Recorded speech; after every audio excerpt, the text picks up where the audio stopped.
Hey, it's Leo for Actualized.org. And in this episode, I'm going to be talking about overcoming subtle addictions.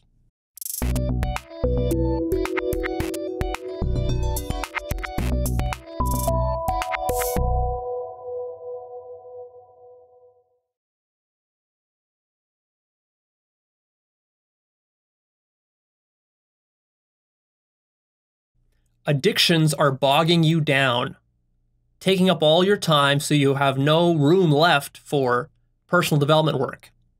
That becomes a big problem. In this episode, what I want to do is I want to help you to draw a distinction between gross and subtle addictions. Now, I've released an episode in the past called Overcoming Addiction, which talks mostly about gross addictions, the stuff that we would conventionally think of as addictions, the bad stuff, the bad habits. And I talk about some of the root causes of that and some solutions. So definitely check that out. That's a foundational episode. Here, we're going to do like a part 2, and now we're going to get into the more tricky and the more subtle stuff, which is still very important because you need to free up room so that you can do all the other work like meditation, journaling, contemplation, self-inquiry, and all that other good stuff to actually get the results from self-actualization that you want to see. But first, let's ask the question, what is an addiction? It's something that you do repeatedly, which has negative consequences, which leads to overconsumption and feelings of low consciousness, dirtiness, guilt, and regret. It's painful to stop doing it because it creates withdrawal symptoms and cravings. And then this activity becomes like a crutch, which gets you stuck in this loop that you can't stop. And this loop is an escape from legitimate suffering and growth, which is why we need to focus on addiction so much here. And it reduces your freedom and your ability to become aware. And awareness is really the key to all growth. So you can see how this addiction, all these addictions, whether they're gross ones or subtle ones, they're like ropes tying your hands behind your back, and then you can't really do anything with your life. Also, these addictions break your integrity. They disconnect you from your higher self, your highest values, and the pursuit of your full potential in life. And it's something that you hide and you're not proud of. So that right there, in a nutshell, is what defines an addiction. Now, let's talk about gross versus subtle, this distinction. By a gross addiction, I mean the obvious stuff. So, of course, junk food, of course, drugs, of course, alcohol, television, video games, coffee, your phone, internet, porn, sex, gambling, shopping, this kind of stuff. A lot of these our culture recognizes as addictions. Okay. But some people set the bar so low that to them, half the stuff that I listed, they don't even consider as an addiction. For example, coffee or food. They might think of junk food as an addiction, but like when they think of junk food, they think of like the worst of the worst of the worst kinds of food. But then they don't recognize that even their normal, everyday, healthy food is actually still very addictive and very toxic. And the same goes with your internet usage and so forth. So the bar has been set very, very low in our society, and we need to raise the bar. So of course, all these gross addictions are very deleterious to your efforts to self-actualize. They will stop you dead in your tracks. They take up all your time, all your energy, and then what can you really do to grow after that if you're hooked on bad food, drugs, internet, alcohol, TV, games, and all this kind of stuff? So obviously, you need to be quitting this stuff. Obviously. But then there's a lot of subtle stuff that you're probably not even aware of is a problem. And these subtle addictions are tricky because they're less tangible. They're more conceptually based rather than chemically or physiologically based. So food, drugs, these are chemical addictions. But then you've got conceptual addictions, which you shouldn't underestimate, because a conceptual addiction could be even harder to unwire than a chemical one. And one of the reasons that is because these subtle addictions are not culturally recognized as such. And so they seem normal because your friends and your family are doing it. Your entire culture is engaging in this. And so it's just, you're like a fish in water. You don't see it. And it's easy for your mind to rationalize them away. And these subtle addictions can even appear to be good. Some people will watch television and then convince themselves that, hey, this is actually good for me. And television, I consider a gross addiction. The subtle ones are really tricky. It's very easy to trick yourself into thinking that the subtle addictions are good. Also, it's hard to see the damage of these subtle addictions. Whereas with drugs and with food, you can feel really bad. You can see yourself putting on weight, so that's more obvious. Whereas with these subtle addictions, the damage is spread out across time, so you don't quite notice it. And you could be doing it for years and years and years and not really see what's happening. Also, these subtle addictions are so abstract that a lot of times you don't know how to get your hands around it or what you should even do to stop it. For example, with food, with drugs, with television, it's pretty obvious. We understand what needs to happen to stop these. You just stop taking the food, stop taking the drugs, turn off the TV. But with the subtle addictions, it's not like that. You don't really know what to do to stop it. For example, if you're addicted to love or approval, or you're addicted to arguing or to judging, how do you go about stopping that? A lot of these are deeply ingrained habits of your mind, and they're not easy to stop at all. And also, these subtle addictions are tricky because it's hard for the mind to imagine alternatives. Because you're so steep in this toxic culture that's also addicted, and all the media and advertising is feeding into this addiction, your mind can't see what your life would look like without this. What would your life look like if you never judged again? Or if you never argued or debated again? Or if you never sought love or approval from people ever again? Now we start to get into a lifestyle which is very out of the ordinary. You probably don't have a lot of friends or family members who live their life like this. And you might not even think that such things are possible because they're really outside your realm of possibility. And that needs to change, of course, if you want to really grow to your highest potential. That's one of the things that really holds you back from your highest potential, is that you don't even know what your highest potential could be. But anyways, what I want to do is I want to get you a lot more awareness around what all these subtle addictions could possibly be. So I have a lot of examples for you. I have a list of over 40 different examples. So let's get going, and I'll give you some commentary, and some of these are just self-explanatory. So being loved can be an addiction. And this one's very tricky because it seems like a positive thing. It's like, hey, I love love. What's wrong with love? Love is a beautiful thing.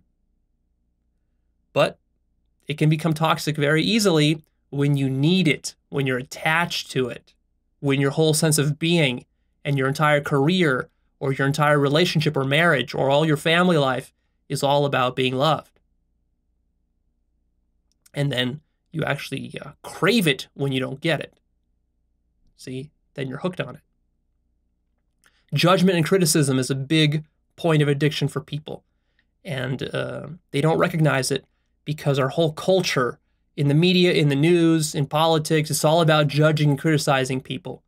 You can even get a job where they pay you millions of dollars to judge and to criticize others, and that's all you do, without recognizing that you're addicted to it.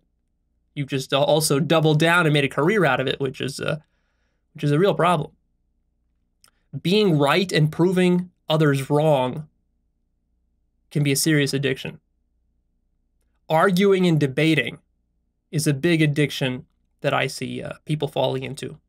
Again, this is one of those where they make entire careers out of this, not realizing the kind of cul-de-sac that they're leading themselves into as far as their fulfillment and their spiritual development goes in the long run. Anger, hatred, and racism. These are addictions. And this point is actually one of the 7 deadly sins is wrath, anger. Being moral or good can be an addiction. Preaching to others can become an addiction. And this one's especially tricky because those people who preach a lot to others and try to change other people end up oftentimes just using that as an excuse not to really work on themselves. And I've noticed that a lot in myself because this is kind of what I do, is that I give a lot of advice, but I have to be very careful to make sure that when I'm giving a lot of advice, I have to also be taking a lot of my own advice too. Otherwise, it can get very painful. Ideology and pet ideas can become very addictive. This includes, of course, various kinds of cults and religious ideologies, but not just that, also political ideologies, economic ideologies, scientific ideologies, or any kind of pet theories you have about life. These can become very addictive, and then you spend the rest of your life playing these games or trying to defend or to preach your ideology or argue and debate it. And you can waste a lot of time doing that while neglecting your own growth. Getting attention and being liked, which can be subtly different than the addiction to love. Just getting attention from people or being liked or being approved of can be an addiction. Arrogance or cockiness, this kind of attitude that some people take towards life or towards other people, this can be an addiction. And actually, this is also one of the 7 deadly sins. It's called pride. Success, work, and career advancement. This is a huge point which tricks a lot of people. Some of our most high-functioning members of the species are trapped in this addiction. Success is very tricky because our culture really reinforces it. And mostly what our culture tells you about life is that the point of life is to become super successful. And when you get a little bit of success, that opens you up to having more power to get more success. And so, of course, you chase it and you get more. And then, of course, people tell you, hey, you're successful. And you're like thinking, okay, well, I should become more successful. And you just keep doing this, and this cycle never ends. And you can waste your whole life chasing success and then not knowing why you're not fulfilled with life. And that's because you're addicted to success. People just can't put it down. They're workaholics. They're trying to advance their career at all costs. That becomes a problem. Money can be a point of addiction. And money is different than success because you can be successful and not have a lot of money. For example, you can be like a scientist or an author or something, and you're in it for, at least you're trying to do something like good with your career, maybe help people. Okay, that's good, even though that can still be an addiction. But money is just extremely shallow. And some people just get caught on this. It's like they're looking for the highest paying career they can get, or getting money through get-rich-quick schemes or the stock market or taking shortcuts. Once you make money your top priority in life, you're really going down a cul-de-sac there. It's only a matter of time until something catastrophic happens there. Material possessions and luxury can also become an addiction. And this is different than money because some people get addicted to surrounding themselves with stuff, fancy, luxurious stuff. Fancy cars, fancy houses. They'll spend a lot of time designing the interiors of their houses and marble bathrooms and carpets and drapes and all this kind of stuff. And that becomes addictive. That's almost like the same as shopping addiction. There's so much cool stuff you want to buy, and then you go out and you just spend the rest of your life buying stuff. And the more you buy, the less satisfied you feel because you can never really satisfy yourself with material possessions. Also, collecting and hoarding is another addiction that I see people having. They will collect coins, stamps, Barbie dolls, Star Trek figurines, and then they'll get very meticulous and perfectionistic about it, where it's like they got their little figurine that they bought on eBay for $1,000, and they want to keep it in pristine condition with all their other figurines, and if anybody comes in there and messes around with them, they get all upset at them. So that's clearly an addiction. Security can be an addiction.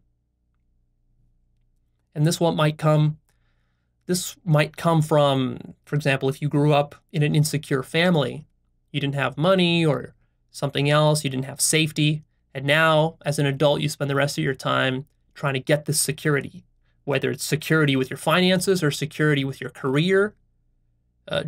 You want to get into a situation where you're completely safe and everything is known, there's no risks, because that's something your psyche wants. It's addicted to. Worry, anxiety, and fear. These can be all very, very addictive. Negative self-talk can be an addiction.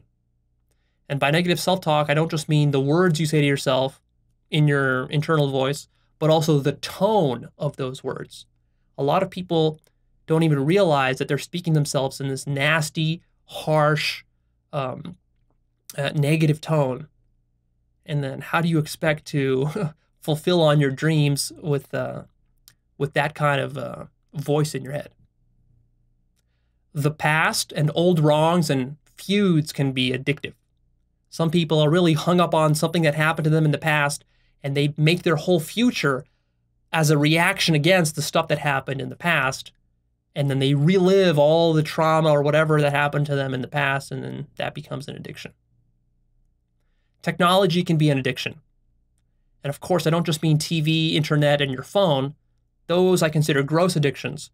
Technology has also a subtle element of addiction to it, in that our culture right now is very technology obsessed, and people are always talking about the newest technology, and there's this whole expectation that's like, you have your newest phone, and who has the best gadgets? Did you get this gadget? Oh, my phone is an iPhone 8, or yours is a 9 and a 10, and there's like these technology wars, and then all these gadgets, you're following the gadgets, new gadgets come out, and everybody's hyping them up.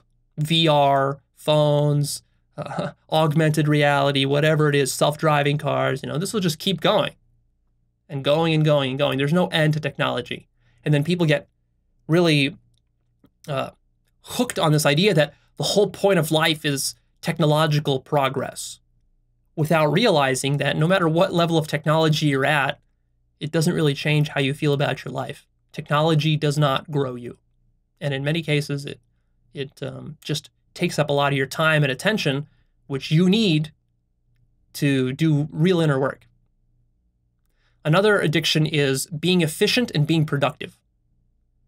This is a very tricky one, because it seems like it's a great thing to be efficient and productive. And yet, the more you make your life about efficiency and productivity, the more you're actually missing the essence of life. You're getting sucked out of the present moment. You're not really able to be spiritual because you're lost in concept land, thinking about how to be more efficient at work, more efficient in school, more efficient with your morning routine. As you're brushing your teeth, you're trying to cut corners and do everything quickly, and you're trying to multitask and do all this kind of stuff. And I think a lot of very successful people, a lot of high-functioning people of our species fall into this trap, especially like CEO types, managerial types, entrepreneurial types of people. These types of people have a lot of potential for self-actualization, but they shoot themselves in the foot because of this efficiency trap. Also, min-maxing. A good example of this is with video games. I used to play a lot of video games.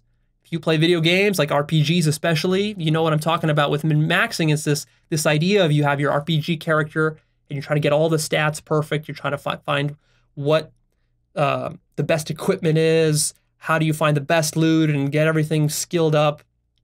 Get the most XP to get the highest character possible. But now imagine that applied to your actual life, and you can see how neurotic and addictive that can be if you live your whole life that way. It's a really inhuman way of living life, and you're guaranteed to be dissatisfied with that. Competition and winning is an addiction for some people. Being special or being the best is also an addiction. Prizes, awards, achievements, popularity, and fame, these can be all very addictive and very distracting.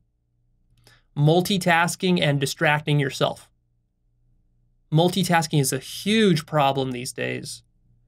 And I notice myself getting addicted to just like trying to do 3 or 4 things at once, rather than just sitting down and working for 4 hours on some project that I have to do. I will work on it for 10 minutes, then I'll check the phone, then I'll work on it for 30 minutes, then I'll check the internet, then I'll do something else, then I'll listen to an audiobook while I'm working on it, and just becomes a mess. And this really hinders your ability to raise your awareness, which is the most important thing you can be doing with your self-actualization. And really kills you with meditation, with your concentration practice, and inhibits self-inquiry. So there's a lot of bad stuff that multitasking does for you.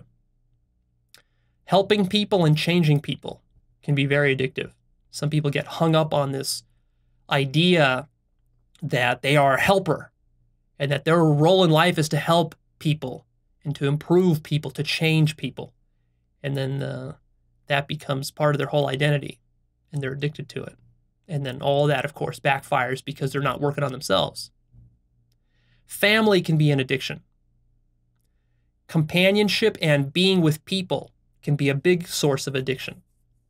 A lot of people can't stand to be by themselves in solitude, and so therefore they can't meditate, they can't contemplate, they can't do a retreat, and they're always needing opinions from other people. They need comrades to support them. Otherwise, they can't motivate themselves. They can't be effective just by themselves. A good solution to this one is to do some meditation retreats, Vipassana retreats, or some solo retreats. Suffering can be an addiction, as can drama and self-sabotage. In a very sick and twisted way, your suffering can get so bad that you actually then want more suffering. And you, in this very schizophrenic way, you want to escape the suffering, but also you secretly want the suffering too. And of course, that perpetuates it. Control, power, and getting things your way can be a big addiction for people. Being negative, whining, and complaining is another one. Victim mentality is another one, where you start to think to yourself how you can't change your life and everything you're trying isn't working and it's failing, and all the advice you're getting isn't any good, and you can't apply it to change yourself, and it's too late, and all the limiting beliefs, all that comes in there, and you start to feel very stuck. Thinking, theorizing, philosophizing, and speculating are big addictions.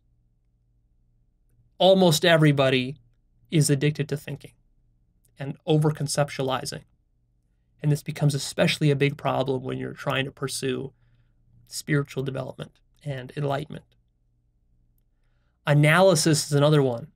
People get really addicted to analysis, and then they try to solve all the world's problems through analysis. And then, of course, that doesn't work.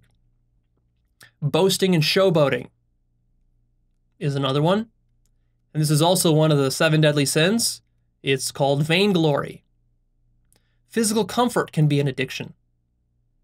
This is a really interesting one, where you start to get comfortable physically, like if you're a patient in a hospital and you've been recuperating from surgery and you're lying in the bed for a few weeks and you haven't been walking, and then you actually find it hard to just walk, to get out of bed, because you're so addicted to just being comfortable laying in bed or sitting on the couch.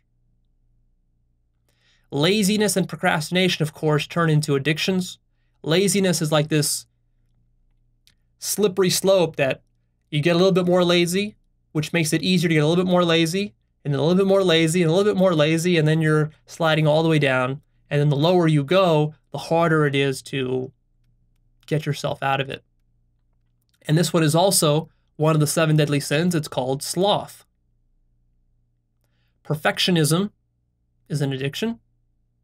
I have an episode on that. Depending on others to support you can easily become an addiction. This one, more women face than men, but men can face it too. This one you might face if you're like a college student who depends on your family. Maybe your family is wealthy, so you're depending on them to support you, and therefore you don't actually go out there and learn how to provide for yourself. You're like a lion who doesn't learn how to hunt, and then you have to go out into the wilderness. That's a problem. And if you're a woman, like a stay-at-home mom who's been taking care of the kids for 5 or 10 years, and then the kids are off at school and stuff, and now you gotta go out there and get back in the workforce, but that's very difficult because you're dependent on maybe your spouse supporting you, and so you're stuck in laziness, stuck in a rut. Physical appearance can be an addiction. It can be an addiction in two ways. One is that you can be addicted about your own physical appearance, and that's what you see with celebrities who are really obsessed about, and they get plastic surgery after plastic surgery. And again, that's like a slippery slope that just goes right down into hell. They're never satisfied with their own physical appearance. And then physical appearance also with others. So some people just need everybody around them to be beautiful, especially their spouse or their girlfriend or their boyfriend. This is your trophy wife, your trophy husband kind of thing. And then when your wife gets a little bit older, she's no longer beautiful to you anymore, so you run and go get a younger girl, and you just keep doing this over and over again. Negative motivation can be an addiction. A lot of people fall into this trap, and some of them actually can be very successful, but then they're miserable as hell because the only way that they taught themselves that they can be successful is by always being pressured from the outside by dire circumstances or by pain. This is the example of, the kid in school who gets the month-long book report, and then he spends 28 days playing video games, and the last 2 days when it gets really painful, that's when he can motivate himself to write the book report. Of course, it usually doesn't come out too great when you do it that way, and even if it does, it's just miserable. Those last 2 days are miserable. And then some people learn to approach all of life that way, including their career and their business and other things. And they will only really act when they are squeezed and pressured into it by circumstances. And of course, you can become moderately successful doing that, but you're never going to reach your full potential doing that. And you're never going to be able to use that to become highly conscious.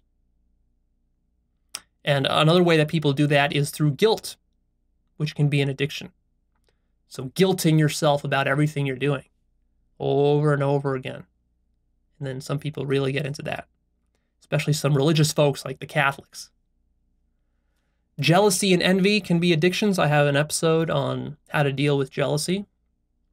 Jealousy is actually also one of the 7 deadly sins. Seeking newness, excitement, and fun, and also danger and adrenaline, this can be an addiction. Gossiping and bad-mouthing or talking behind other people's backs can be an addiction. Cleanliness and order also can be addictive. Cheating, stealing, taking shortcuts. That's another interesting one. And this one can be very damaging. And it's also very seductive once you go down this road of cheating and stealing, and you get a little bit of success with that, you're going to want to do more of it. Taking shortcuts can be very addictive. You take a shortcut in your business, and it happens to work a little bit, and then you take another shortcut, and another shortcut, and another shortcut, and then eventually you run your whole business into ground because you've been taking shortcuts. Or maybe you're taking shortcuts with your personal development, and that's not going to end too well either.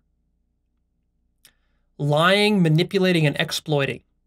Some people get very addicted to this, and this could be very seductive because you can become a very good manipulator. And you can actually manipulate a lot of stuff, a lot of systems and people in the world, and become very successful and very famous doing that. But then on the inside, it's like you're selling your soul to the devil as you do this. So from the outside, people will think you're doing great, and you could easily trick yourself into thinking you're doing great, but actually you're becoming addicted to manipulation. And then you find that you don't even know how to interact with the world in any other way but to manipulate and exploit it. Mystical states can be addictive, especially once you get pretty good at meditation, and then you start to be able to tap into those high consciousness states which feel really good, but then you get hooked on those. And lastly, hoarding knowledge can be addictive. Reading books just for the sake of reading books, learning facts just for the sake of having facts, using knowledge to impress other people, or just doing mental masturbation, learning a bunch of self-help theory, but then not implementing any of it, or just doing some kind of armchair philosophy. So watch out for that one. So that's a list for you. I'm sure you could find others as well. This should give you a really good sense of what I mean by subtle addictions. You see how some of these you probably never thought about before as being an addiction? And some of them society really tells you is good stuff, like knowledge. You know, when you're acquiring knowledge, people will applaud you for that. And rarely will someone tell you, hey, maybe you're addicted to acquiring knowledge. Or maybe you're addicted to success. Or maybe you're addicted to manipulation. Now, it's important to understand that the addiction is never in the activity itself. A lot of people get this wrong. And they think like, well, Leo, so just because I lied, that means now I'm an addict? I'm a lying addict? And just because I cheated once, or just because I gossiped once, that makes me an addict? No, not at all. An addiction is really a groove that's been carved in your mind. That's the addiction, not the activity. Just because you lie once or twice here or there, or you cheat, or you're chasing some money a little bit in your life, or you're guilt tripping yourself, or you're a little bit perfectionistic in this situation here, okay, that's fine. That's not necessarily an addiction. Here's a really easy way to tell that you're addicted. Stop doing the thing in question for 7 days and see if cravings come up. And you compulsively want to go back and start doing it again. If cravings come up, that's your sign that you're addicted. It's a really nice, clean little litmus test for you. Now, of course, the million-dollar question is, how do we overcome all these? And what I want to do here is I want to give you a general strategy, because, of course, I could give you specific strategies for all of them, but then that would require individual episodes. And I do have some episodes, like I have an episode about perfectionism, about stopping being a workaholic, jealousy, and some other stuff. But here's a more general solution. So with the subtle addictions, the trick with them is that you forget about them very easily. So today you have the intention to stop overthinking, but tomorrow you forget. Or a week later you forget. See, it's very easy. And you're not even sure of all the ways in which you engage in the subtle addiction. So the first step is to apply a lot of awareness to the situation. You need to really start to watch yourself like a hawk and to see all the ways in which this addiction manifests and all the costs and benefits that you get from it. And as you're doing that, you also want to start to contemplate and to journal about the root cause of your addiction. And here's how I recommend you do that. So select your one addiction that you want to focus on. Let's say it's something like what? Let's say it's manipulation. So if you're addicted to manipulation, then okay, that's the thing you're going to be contemplating. Now what you want to do is you want to write down and list all the ways in which you do manipulation. And take some time with this because you need to actually go back into your past and look for examples of how you do this. And the more you find of these examples, the better, because that then gets you the awareness you need to be able to see it in the future. The whole idea here is you want to be able to have the foresight to see it before you actually start to engage in it. And that will require some work. So once you make this list, then ask yourself, how is this core to my identity? So manipulation, how is that an important, integral part of my identity? It's not just something I do. It's something that's core to me. It's serving a function. It's really an escape from something. What am I escaping from? Then ask yourself, why do I need this? Why do I need manipulation? And really try to go as deep as you can with that. You might discover some weakness in you, some belief about yourself, like you need to manipulate because you think that deep down you're not capable of surviving if you don't manipulate, or you're not capable of getting the love you want or need unless you manipulate. See, it's going to be something deep like that. So trace it down to its core, and then ask yourself the question, what would an alternative look like? What would an alternative lifestyle look like without manipulation? That's a very important question, because if you can't envision something, how are you going to work towards it? And with addiction, it's especially important because you can't just drop a negative addiction and leave nothing in its place, because that'll just create a vacuum or a void, which means that your old addiction will come back.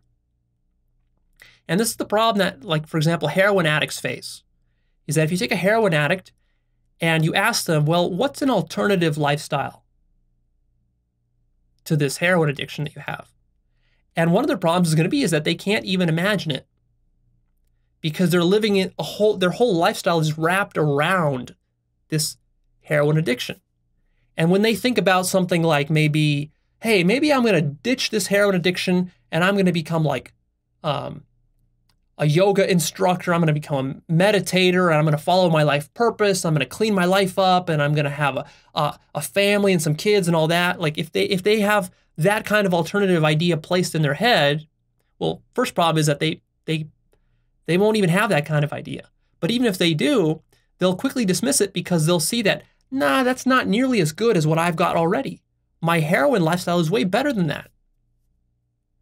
So you need to consider an alternative that actually registers in your mind as a much better alternative. It has to have a sort of pull to it. It has to be compelling. So what would be the alternative to a manipulative lifestyle? And really carry that through. What would your life look like if you didn't manipulate anymore? What kind of amazing lifestyle could you build based on that foundation? So that starts to get you your vision. And then ask yourself this other key question, which is, could I let it go?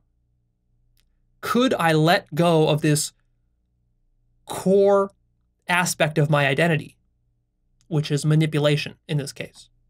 Could I let it go? And there's multiple levels at which you can ask this question. You can ask it at a superficial level, where it's like, yeah, I could let it go. In the same way that if I ask you, yeah, could you quit eating potato chips? You could say, yeah, I could quitting potato chips. But then I could ask you, like, no, could you really let it go? Not just the activity of it, but could you let go that part of your identity? That's where a real shift can happen, is when you say to yourself, you know what? I actually am willing to not just not eat donuts anymore because I know they're bad and unhealthy, but like I can really let go of this mechanism of using donuts to fill this gap in my being. I could let that go. That's a whole nother level. That's where real change can happen. And be honest with yourself if you're not willing to let it go yet. Take a look. What are the things that are keeping you clinging to that thing? You might say, you know what? I'm not willing to let it go. My work is so stressful that I need to have my cup of coffee and my donuts every single morning. You might think about it like that. See? And then just keep thinking about it and keep asking yourself, well, could I let it go? Could I let it go? Just keep asking and thinking about that until eventually you reach the point where you see that you don't need it. That really is just a baby blanket, and that you can let go of your baby blanket. And when you do, you can envision that great stuff will come. And then after you do all this journaling and all this contemplating, take your time with it, set the intention, a strong and clear intention that you are going to make this change. And intention is a powerful thing. You set this intention even when you don't know how yet you're going to make it happen. Maybe you don't know how to quit overthinking, or you don't know how to quit being jealous, but you can get clear with yourself. You can reach a point where you say, you know what? I'm just not going to tolerate this jealousy anymore. I'm setting the intention to become a person who is not jealous. And I don't know how I'm going to get there, how long it's going to take me. I'm sure I'm going to have my obstacles and my moments where I still get jealous sometimes, but I'm just going to keep my intention. And that's a very important element. Then what you do is you get a wristband like this, something along these lines, and you stick it on your wrist and you wear it and you use it to help you become more mindful and aware of all the instances throughout the day and throughout the week of where you're engaging in this subtle addiction. With the subtle addictions, this is very important because with eating, you clearly know when you've overeaten. But for example, when you're manipulating, most times you don't know that you're manipulating when you're addicted to it. So this thing here will help you to see it. And then what you got to do is you got to start to look for it everywhere in your life. And it'll be sort of like you're looking for a certain kind of car on the road. As soon as you set your filter for looking for that kind of car, you're going to see it everywhere, whereas before you never saw it. Ultimately, what you're after here is you're going to replace this baby blanket that you've been carrying with just raw being. Just being. That's ultimately what all these addictions are trying to avoid in your life, is just being. The presence of being and the sort of simplicity of it. You see, being is very simple. It's sort of mundane. It's not very flashy most of the time. And people don't like that. So they fill that void with all the addictions from above.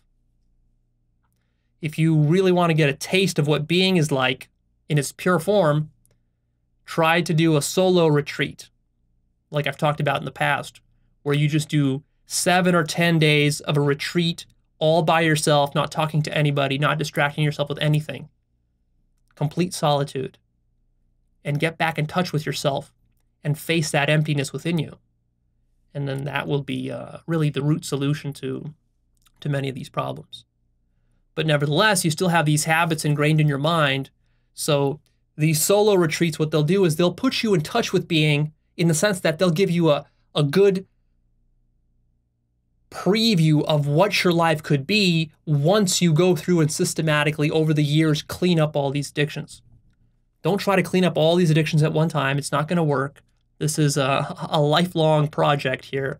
So if you're even cleaning up just 2 addictions per year, that will quickly snowball and turn you into an amazing person, and your life will be amazing. It'll feel amazing after a few years of doing that.